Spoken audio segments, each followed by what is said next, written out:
Be seated, I'm almost finished. And so it is, my brothers and my sisters, that God is calling us to live a no strings attached life. To release it, and to release it to him, and to release it to his purposes and his plans, so that his will can be done.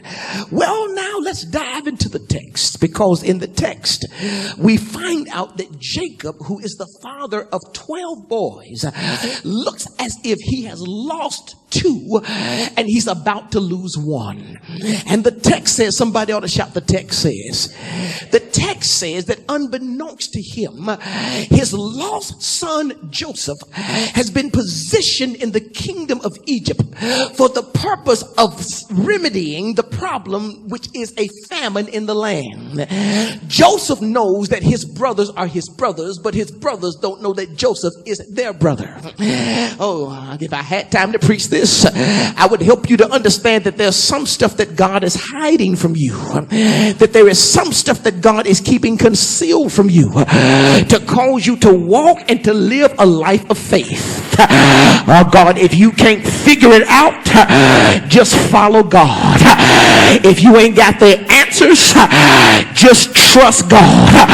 If you don't know whether you ought to turn left or turn right, just stand still and trust God. Who am I preaching to right now? Who knows that God will keep some stuff hidden from you just so you can trust him. God will let some things be complicated and confusing just so you can throw up your hand and shout, Father, I stretch my hand to thee. No other help I know. Somebody ought to shout, yes. God will keep some stuff hidden from you so that you understand that everything in your life is a resource. But when the resources run out, you can look to the source and get everything you need. Am I preaching to anybody in here who knows what it's like to have resources fail you, to have people fail you, to have stuff fail you?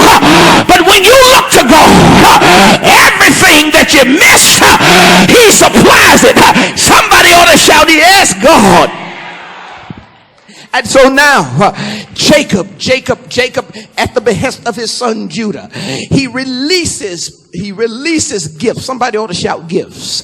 And the gifts that Jacob releases positions his family and consequently and eventually himself to experience reconciliation and abundance in the time of famine, blessing in a dispensation of curses, and favor in a time of hardship.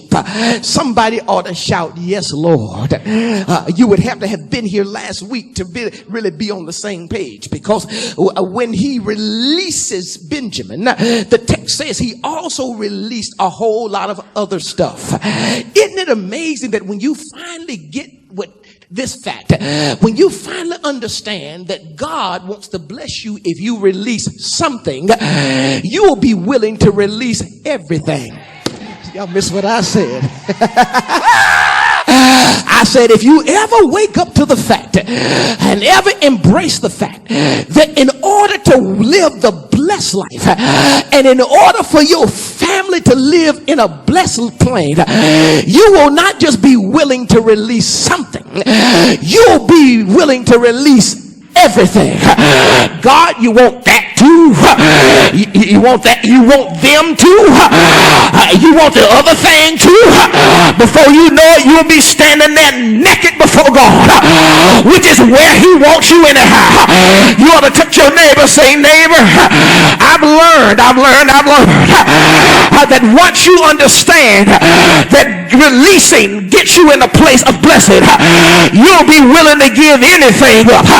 I'll be willing to give my car up. I'll be willing to give my house up. I'll be willing to give my friends up. I'll be willing to be misunderstood by my family. I'll be willing to let my children walk away. I'll be willing to let everybody flip on me. I'll be willing to look crazy because I understand that what I'm about to get is a whole lot better than anything I ever lost. Somebody ought to shout yes. I'm almost done. And notice what happens. My brothers and my sisters, your time, your talent, and your treasure are all gifts that if yielded to God for the purpose of serving and helping others, they will usher you and yours into the Ephesians 3:20 dimension.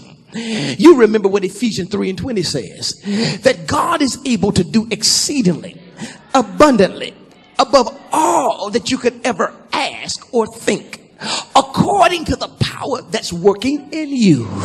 Oh, y'all missed what I said. Here's the Kevin Long translation. God is able to blow your mind so that even when you start asking him for crazy stuff, he does something crazier in return.